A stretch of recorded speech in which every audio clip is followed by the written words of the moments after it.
Mathematics solve করব, যেটি বিগত সালে প্রাইমারি এবং বিসিএস এ এসেছিল। প্রশ্নটি হচ্ছে x+5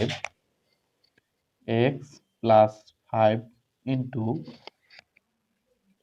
x-3 সমান কত? এরকম ম্যাথমেটিক্স আমরা খুব স্বল্প সময়ে শেষ করতে পারি। টেকনিকটি হচ্ছে, তাহলে এই আমাদের এটাকে এ কল্পনা করতে পারি, এটাকে কি আমরা করতে পারি, বি কল্পনা চাইলে করতে পারি, এটা স্বাভাবিক বিষয়। তাহলে এর সাথে পি, এই অংশটার সাথে এই অংশটা কি আছে, ডট গুণ আকারে আছে।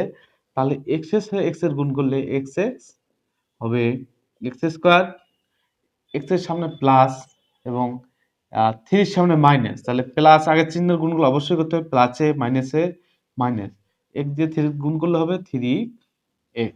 এবার হচ্ছে এই 5 দিয়ে এই অংশটাকে আমরা গুণ করব, এই 5 এর সামনেও প্লাস, এক্স এর সামনেও প্লাস।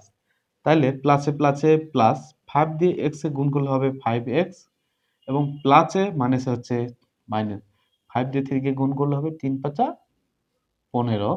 এখন এটা আমরা ক্যালকুলেশন যে করি, x²।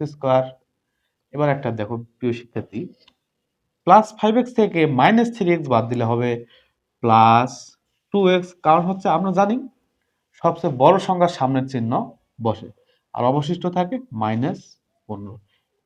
এটি বিসিএস, প্রাইমারি, নিবন্ধন সহ অসংখ্য চাকরি পরীক্ষায় এসেছিল। এরকম মেথড আমরা খুব স্বল্প সময়ে শেষ করতে পারবো।